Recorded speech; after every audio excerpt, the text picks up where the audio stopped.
Everybody's going to build their business in a different way. And there is no exact playbook. And so while it is important to study the masters and to know all of the frameworks, I think that you have to build with some amount of intuition, and you can trust that, and that's okay. Eventually, you're going to have to trust yourself to go after it and to make the right decision.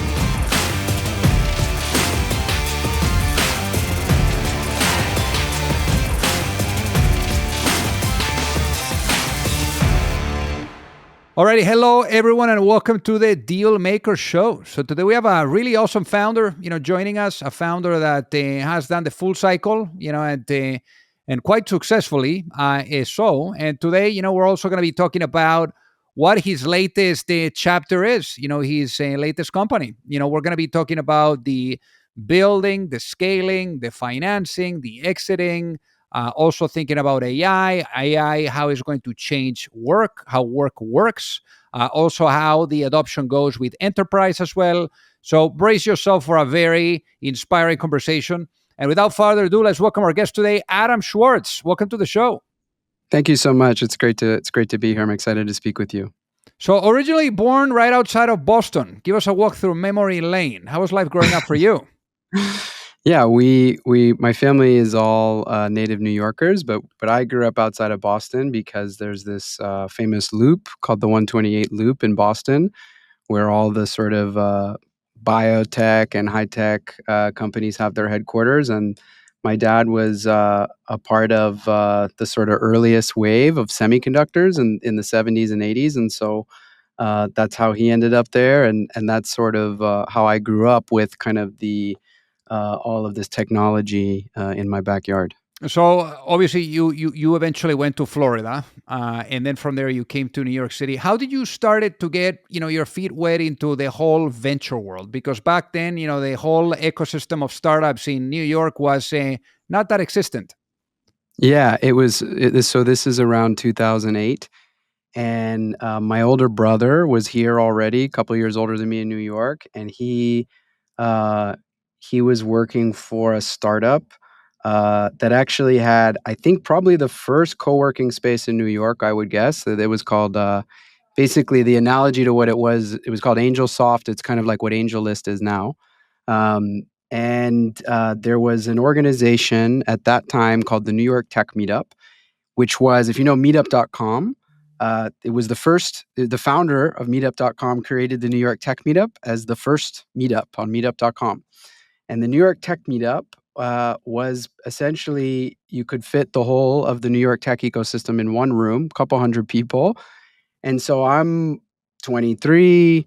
I don't really know what I'm going to do, but I always had like an itch to be an entrepreneur. That always felt resonant to me. I didn't really know how to do that.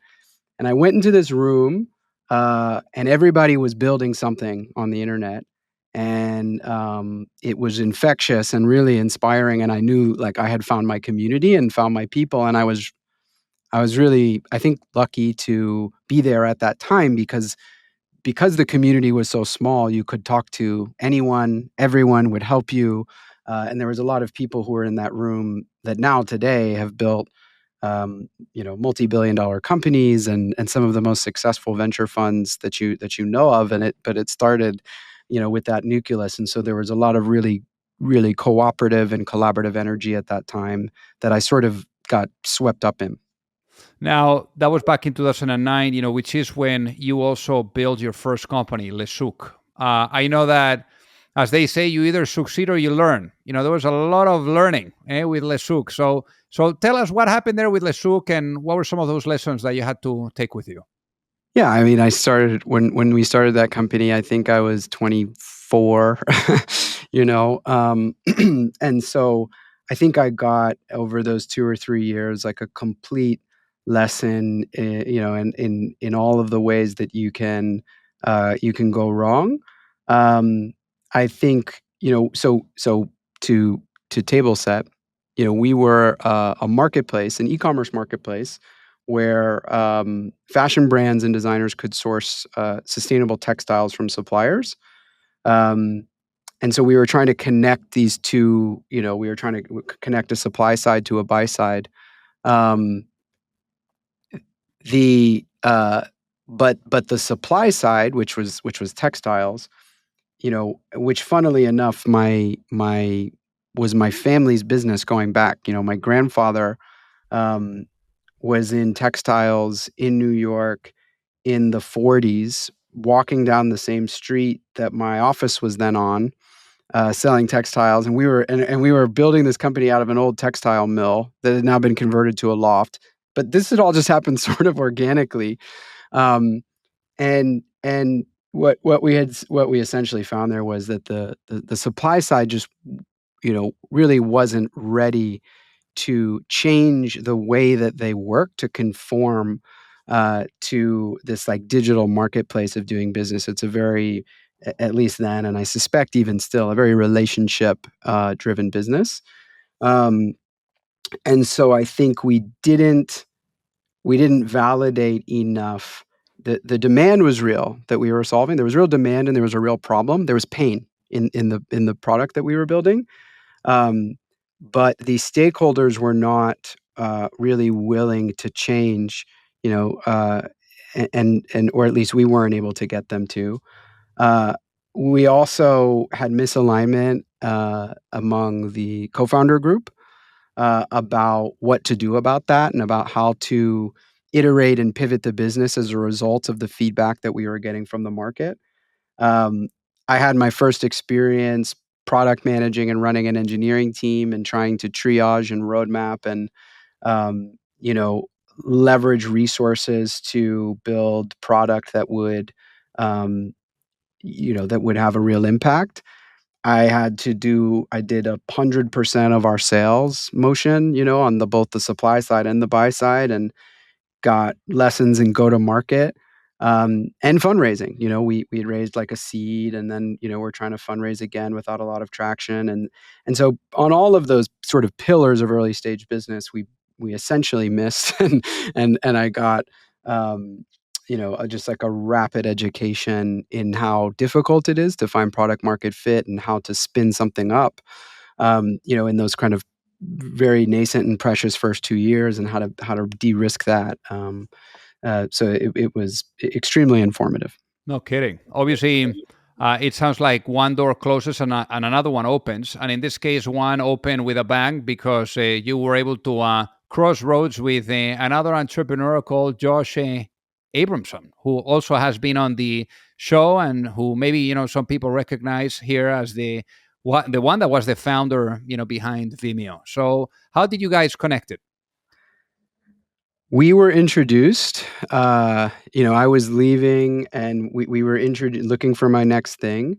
We were introduced through a mutual friend, someone that I met through the New York Tech Meetup, and he told me that he had sold Vimeo and College Humor and Busted Tees to IAC, and he told me that he wanted to buy Busted Tees back, that it was a profitable cash flow business that he thought had a lot of potential, and that he was looking for a partner to help him run it.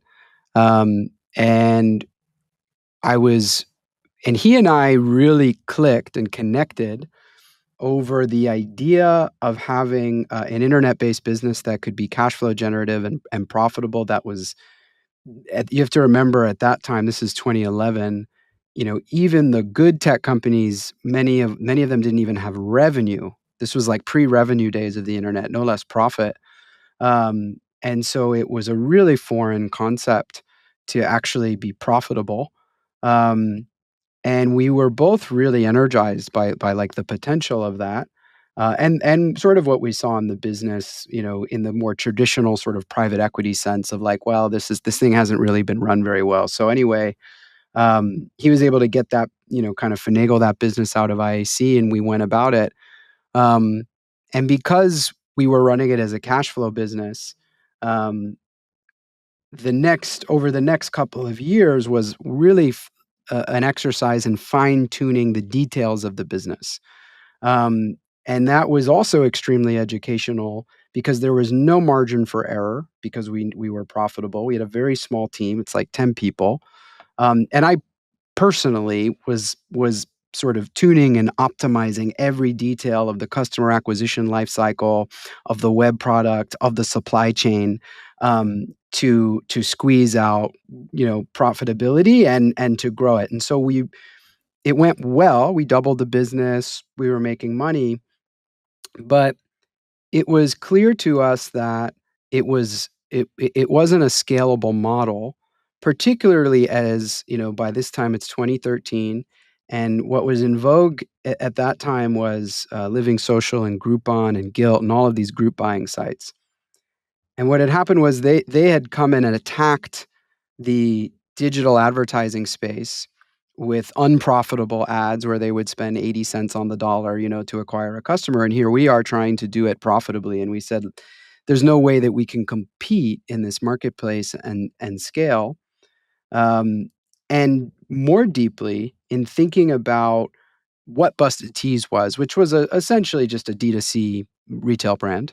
Um, uh, it had no underlying network effects. It wasn't a product. It wasn't a digital product. It was just um, a retail business with digital distribution. And I was confronted, through this kind of painstaking optimization of this thing, the limitations of a traditional business that you're sort of masquerading as an internet business. And in my view, at that time, in terms of consumer and internet business, and I was really thinking about like the Web 2.0 world at that time, was one that was participatory and community based, one that gave access and power to a large group of people and allowed them to all participate in something. And so, and we had the example of Vimeo to look at and say, hey, look at that. Why is that so successful? That's successful because you've created a platform for other people to be creative.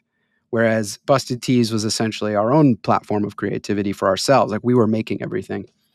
And so this sort of out of this was born the idea for TeePublic, which was to be a marketplace for independent designers and artists, where essentially they could build their own version of Busted Tees, and they could design, and we could host it on an aggregated marketplace, and we could handle their supply chain for them. As a byproduct of having owned Busted Tees, we came across new printing technology that allowed you to print one of one off of a digital print file, so that you could print one T-shirt or one art print, and there was no you didn't have to take any inventory risk. And so we felt that supply chain model paired with a digital content model could be extremely powerful. Um, but but honestly, it sounds better in retrospect because it was just an experiment. We didn't really know, but we did.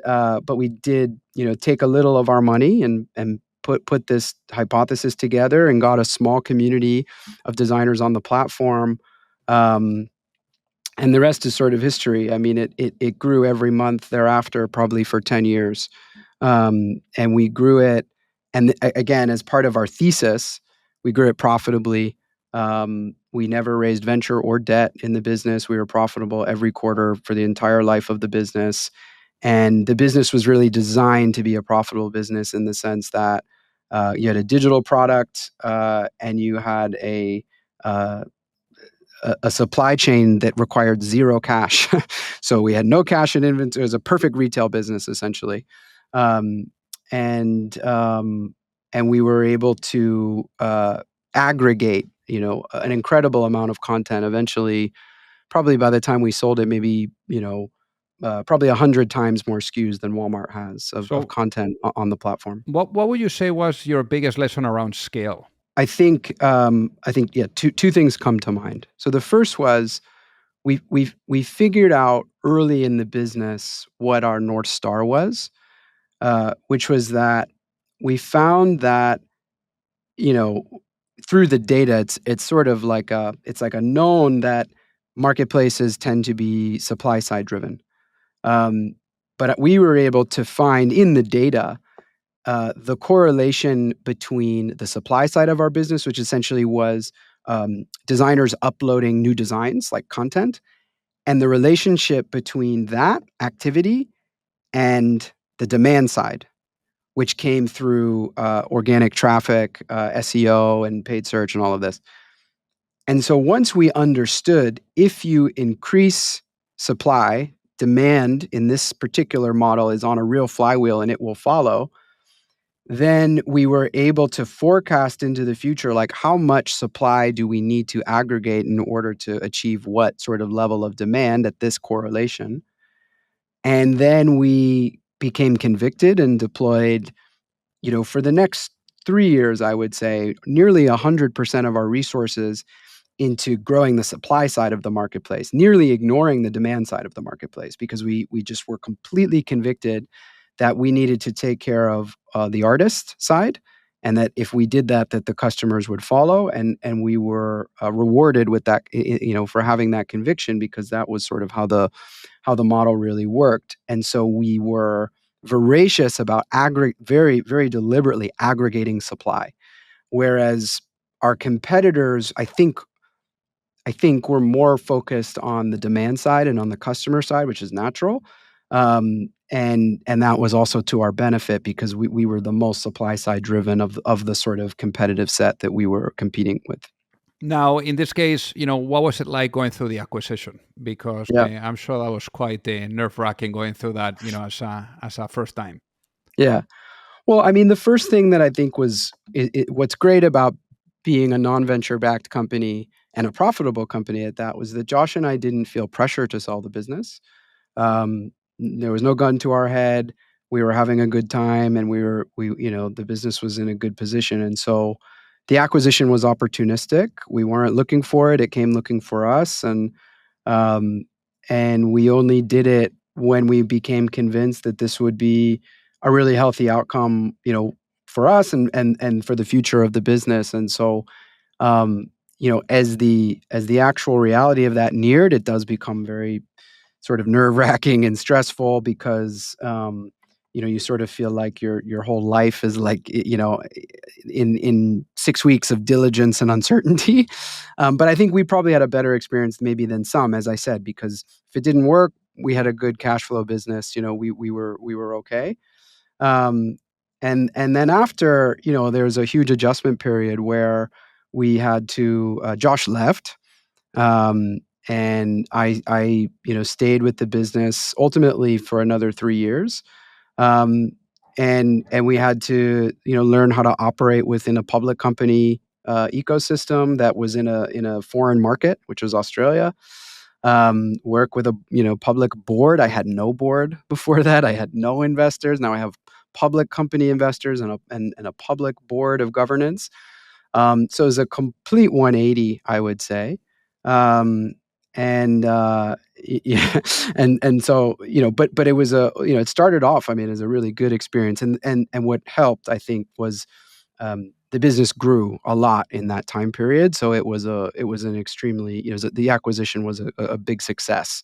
And it helped a lot. It helped the broader company a lot. And so I think that makes life easier when everybody's winning. Well, I mean, winning, 40 million plus of a transaction without outside investors is quite the success, Adam. So good stuff. Now, obviously, once an entrepreneur, always an entrepreneur. And I'd like to talk now about your latest company, Parable. So, how did the idea, come knocking? Because obviously, you were spending now time in different boards and doing different type of work at a strategic level. So, how did you start to really come across the problem, and why did you decide to take action on it? Yeah. So when I was, post acquisition with T Public, one of the sort of things that I did in that time was look across the two organizations at how they were the same and how they were different, and where do some transformation work around efficiency. And somewhat serendipitously, after I left, as you said, I started doing board work, and all of the board work that I ended up doing was in companies that were going through transformation and large changes in their structure. Um, and in all of that, my reflection essentially was that, when it comes to company transformation, which typically is around, organizational design, resource allocation, um, how should operations, like how should this operate, and how should this organization invest in itself, in order to produce the outcomes, that it desires, that there is a severe data gap. And so when I think about how we built TeePublic, and this goes back to the story that I was telling you about, really fine tuning, every dollar at Busted Tees. Well, we did this at TeePublic, where we thought about, the relationship between content acquisition at TeePublic and how that would impact demand. And I had all of this data, deep, deep data that we built, like what we invested in around the life cycle of an artist and what their value was at TeePublic, and the life cycle of a customer. And I had hundreds of data points on each customer and each artist, right? But by the time we were post acquisition, and we're like whatever, 600 people, and these boards, companies that I'm working in similarly, you know there's essentially no data, telemetry data, excuse me, to really understand what is going on inside of these companies. And so, in the 20th century, people would say, I know that 50% of my advertising budget works, but I don't know which 50. Nobody says that anymore, because digital advertising closed that data gap. But when it comes to people and operations, we know more about our customers than we know about our employees and our own company. And so I think that data gap really struck me as something that is severe, and just an incredible inhibitor on a company's ability to to create alignment and efficiency in driving towards its strategy.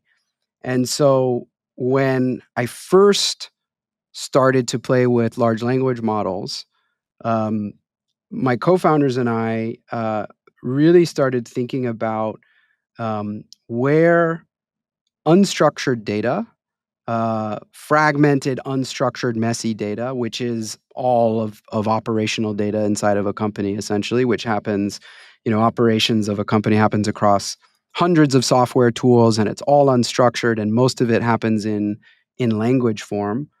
We thought about how can AI be used to make sense of all of that complexity, um, and decode it and distill it into something that is insightful, so that organizations can start to reconceive of themselves, in an AI future, in an AI world. And so, that is sort of the genesis, at least, for where the idea of Parable came from. So I guess for the people that are listening, how do you guys make money at Parable? What is the business model? Yeah, Parable is an enterprise software business. Essentially, essentially, it works with large enterprises to as the foundational system for AI transformation. So it creates a baseline of all of the way that an organization is spending its collective time. And so it baselines essentially, like, what is your organization today? And then we as a result of that diagnostic, we identify how the organization can be transformed and made more efficient through AI, and then we implement that. And then we measure, because we established a baseline, what the impact was of AI on the organization, or of traditional transformation, so that you can create like a continuous improvement loop that is like a virtuous cycle, and you can sort of reconstitute a company around a new way of working, and a more efficient and aligned way of working, that I think is essentially in greater alignment. So I guess in this case, then how did you also think about VC versus non VC? How was that the thought process too?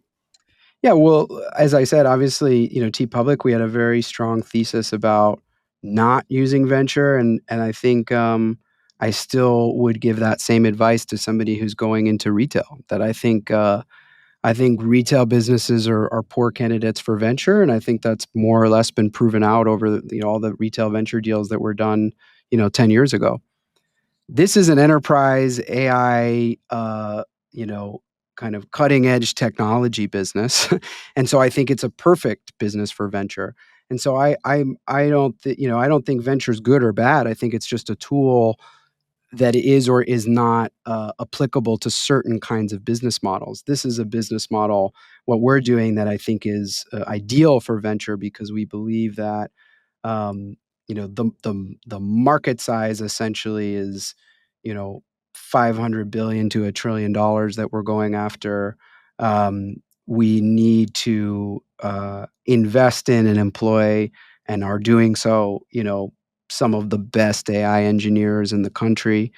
Um, and we need to build a product and a motion that can deliver for Fortune 500 companies. And so um, the the space that we're going after, you know, is so big. You need the support of venture to get on your side, and give you the capital to really go after an opportunity like this. I think that Parable, I think that having real telemetry data around operations, um, is a universal problem that every enterprise and every even smaller business faces. And so I think to go after a problem of that size and really solve it, and really solve it through product, you need the support of venture, and we're lucky to have it. How much have you guys raised to date, and what was that journey like? Because I'm sure that now, after your earlier success, it was not that hard to get it.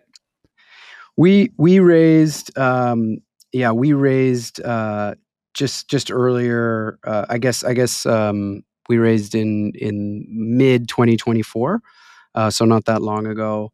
Um, we raised 5.2 million in our pre-seed, and we very intentionally chose to do that pretty much exclusively from founder and operators. Mm. So there are some funds, but all of the funds that are in that round are funds that were created by ex-founder operators. And so we have uh, founder of HubSpot, of Ramp, Vimeo, of course, Superhuman, early Squarespace, early Gainsight executives. I mean, the sort of Bombas, the list goes on and on. Amazing founders, because we wanted to put together just this like group of champions who knew what it meant to build a company, and we were fortunate to do that in that round. So, Adam, let's say you go to sleep tonight and you wake up in a world where the future of Parable is fully realized. What does that future look like? Mm. Um, I think that looks like where we have built a digital twin and a data structure on top of organizations. You can imagine governments as well. You can imagine healthcare systems who can then speak to their data in natural language, and they can say, "Look, my the what I need for this organization is to produce a certain budget and hit a certain amount of OpEx and EBIT. Uh, but I also don't want to mortgage the future of the organization. I need to, um, I need to build towards these strategic pillars that I think set us up for the future. Based on all of the real data and real work, simulate thousands of versions of my organization for me in terms of organizational design, of resource allocation, and of operational process and workflow, and tell me what the most optimal options are given my desired outcomes, and then give me a plan to move from point A to point B. And then eventually I actually want you as a group of agents to help me execute that plan. So, Adam, we're talking about the future here. I want to talk about the past, but doing so with a lens of reflection. Let's say I'm able to bring you back to the tech meetup days, and those days where the founder was throwing iPads and breaking them on the stage. I mean, I was right there with you, probably under the same roof at that time. But let's say you had that younger self, right there next to you. You guys are sitting down together now. You're able to go back in time to sit down with that younger Adam, close to that younger Adam, in that whole incredible, exciting universe that was developing of startups in New York, and you're able to just say, whisper, to to that younger self's ear, one piece of advice before launching a business, what would that be and why, given what you know now? I think I would tell him to, um, I think I would tell him that to think as big as absolutely possible, and to not shy away from that. Um, and that and that in approaching and tackling like the biggest problem that you can find, um, that everybody's going to build their business in a different way, and there is no exact playbook. And so while it is important to study the masters and to know all of the frameworks, um, I think that you have to build with some amount of intuition, and you can trust that, and that's okay. Like you're gonna eventually you're going to have to trust yourself, to go after it and to make the right decision. And I think if you're building if you're being integral, that will happen. I love it. Adam, for the people that are listening that would love to reach out and say hi, what is the best way for them to do so? Yeah, you can find us at askparable.com, and you can email me at adam@askparable.com, and I'm happy to chat. Amazing. Well, Adam, thank you so much for being on the Deal Maker Show today. It has been an absolute honor to have you with us. The pleasure's all mine. Thank you so much for having me.